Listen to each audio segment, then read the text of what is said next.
Baik, Assalamualaikum warahmatullahi wabarakatuh. Kami dari kelompok 1 mata kuliah nanokomposit akan mempresentasikan hasil diskusi kami. Kami yang beranggotakan Mahendra Cahya Listianto, ini teman saya, dan saya sendiri Rehandi Katon Asmoro, lalu teman saya yang satunya lagi Rahmat Ikram Ramadan. Baik, next. Di sini saya akan menjelaskan tentang keramik atau metal nanokomposit. Banyak upaya sedang dilakukan untuk mengembangkan keramik berkualitas tinggi yang menjanjikan untuk aplikasi rekayasa seperti yang pertama ada turbin gas yang sangat efisien. Yang kedua adalah bahan kedirgantaraan seperti di pesawat, helikopter maupun yang lainnya. Lalu mobil atau transportasi darat dan lain-lain. Bahkan bahan keramik olahan terbaik yang digunakan dalam manufaktur tersebut juga banyak masalah yang belum terpecahkan, diantaranya ketangguhan patah yang relatif rendah, kerusakan sifat mekanik pada suhu tinggi, jadi semakin tinggi suhunya, maka material tersebut akan rusak. Yang ketiga adalah ketahanan yang buruk terhadap tarikan. Saat ada contohnya seperti di gerbong kereta api itu sendiri, apabila kan ditarik ditarik oleh kepala kereta, jika material tersebut tidak kuat, maka akan patah yang mengakibatkan terpisahnya antara kepala kereta dengan gerbongnya. Lanjut. Sifat bahan keramik dapat ditingkatkan dengan teknologi nanokomposit. Teknik ini didasarkan pada kontrol pasif struktur mikro dengan memasukkan dispersi kedua berukuran nanometer menjadi bahan keramik. Hal tersebut merupakan metode baru untuk membuat bahan keramik dengan sifat mekanik yang sangat baik seperti kekuatan tinggi dan ketangguhannya.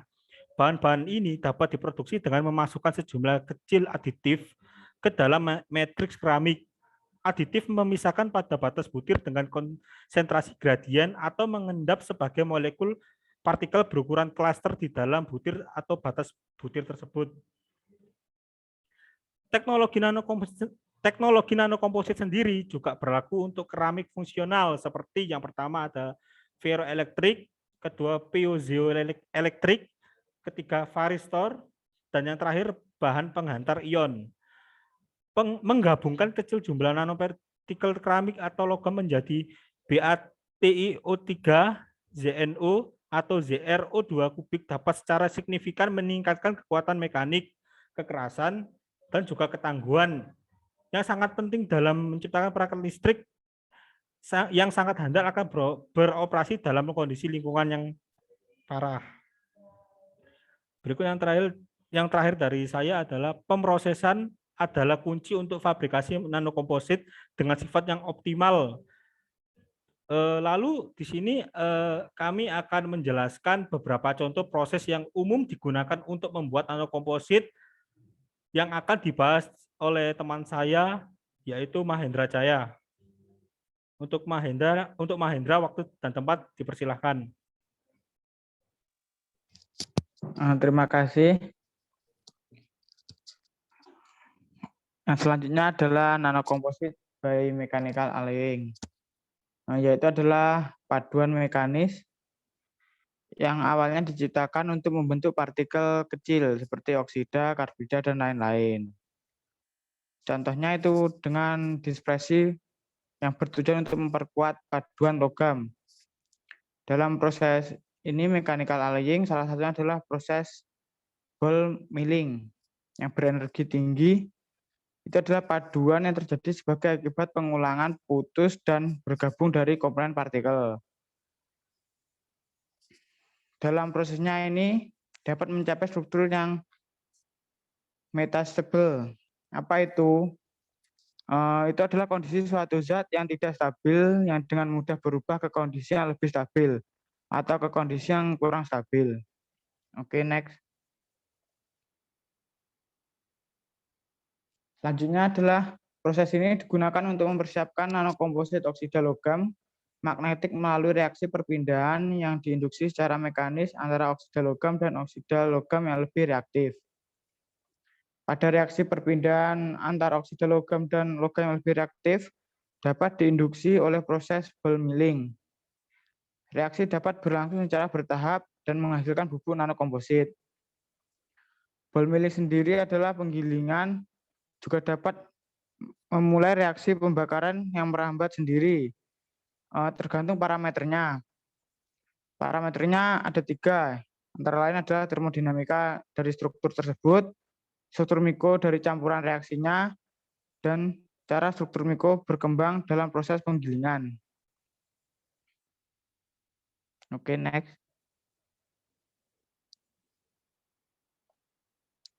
Untuk penggilingan campuran serbuk keramik dan logam dapat diinduksi reaksi mekanokimia, dan proses ini merupakan cara yang efisien untuk memproduksi nanosemen. Dan ball milling dengan penggilingan langsung dari campuran serbuk besi dan alumina telah dilakukan untuk menyiapkan nanokomposit dengan fase magnetik seperti nanopartikel besi tertanam dalam matriks alumina isolasi.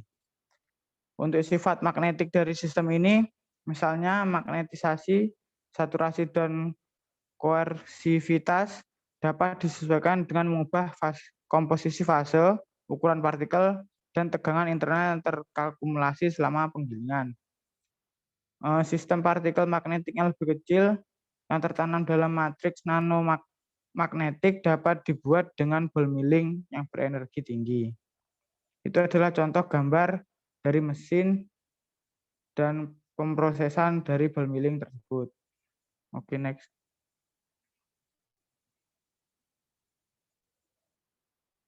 Untuk kelebihan dan kekurangan dalam pemrosesan metode ball milling, antara lain adalah kelebihannya karena kesederhanaannya metode dan kemungkinan untuk skala manufaktur. Jadi untuk mempermudah dalam pemrosesan skala besar.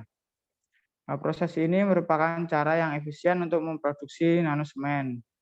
Jadi dinilai dari segi koefisienan proses ini cukup baik. Untuk kelebihan selanjutnya adalah mengontrol proses ball milling untuk mempengaruhi struktur mikro dengan magnetik sifat-sifat produk. Jadi untuk struktur mikronya dapat dikontrol dalam proses ball milling ini.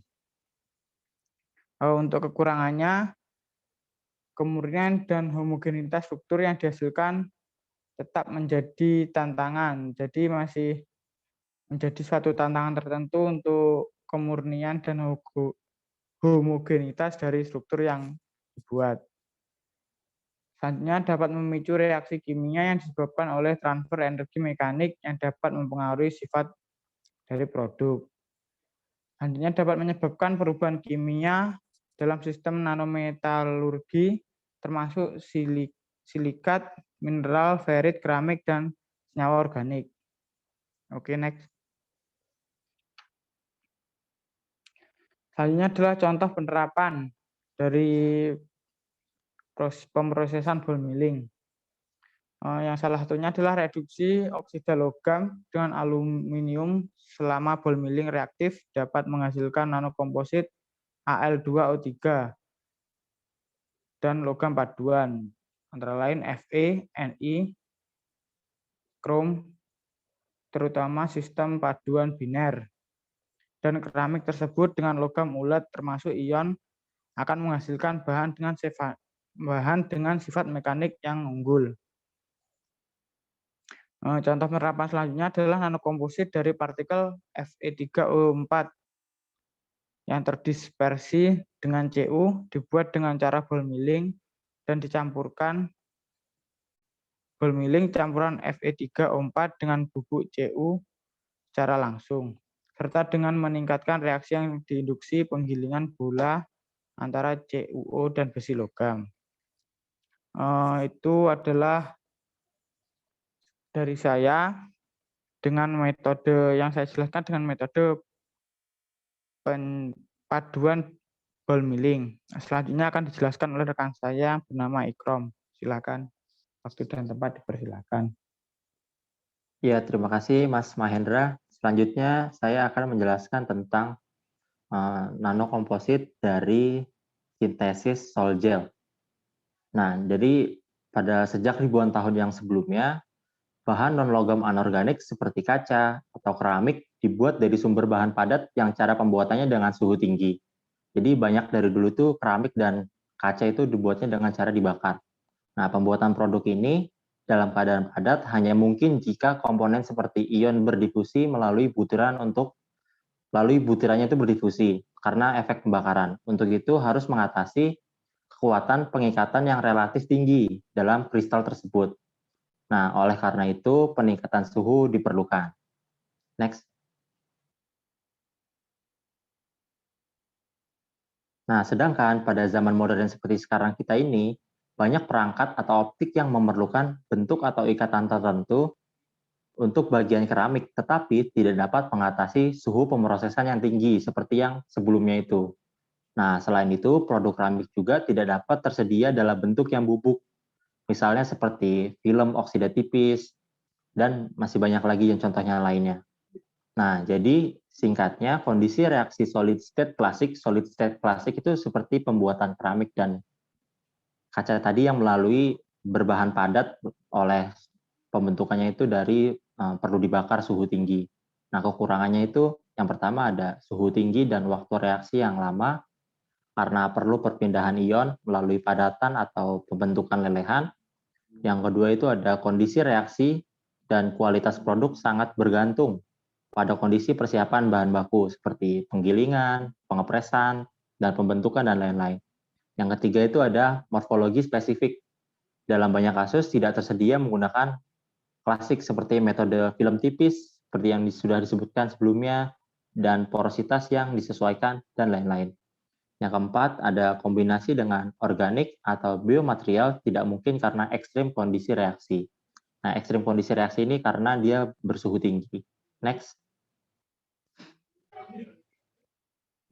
Ya, selanjutnya adalah pengenalan dari proses Sol-Gel ini. Skema reaksi alternatif dari permasalahan-permasalahan yang sebelumnya adalah pembentukan bahan oksida melalui pengolahan hidrotermal. Nah, hidrotermal ini adalah metode proses Sol-Gel. Proses Sol-Gel ini mungkin yang paling menarik berkaitan dengan pengaplikasian teknologi seperti film tipis yang pengaplikasiannya dapat digunakan di elektronik atau optik. Next.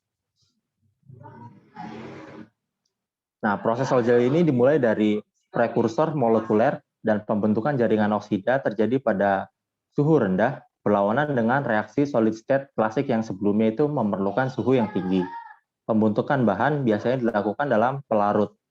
Jadi spesi reaktifnya adalah tersebar pada skala molekul yang menyebabkan panjang difusinya itu kecil dari mereaksikan senyawa dan dengan begitu reaksi cepat dalam. Nah, maka dapat disimpulkan metode Sol-Gel merupakan salah satu bidang kimia yang paling cepat berkembang dan merupakan proses pembentukan senyawa anorganik melalui reaksi kimia dalam larutan pada suhu rendah. Nah, karena pada suhu rendah ini, maka dia dapat diteliti dan diminati oleh orang-orang karena dapat diaplikasikan pada teknologi-teknologi pada zaman terkini. Di mana dalam proses ini tersebut terjadi perubahan fasa dari suspensi koloid yang kita sebut sol membentuk fasa cair gel, maka disebutlah metode Sol-Gel, sintesis Sol-Gel. Nah, mungkin itu yang dapat kami sampaikan. Kurang lebihnya mohon maaf. Bila ada salah-salah kata, kami mohon undur diri. Wassalamualaikum warahmatullahi wabarakatuh. Waalaikumsalam warahmatullahi wabarakatuh.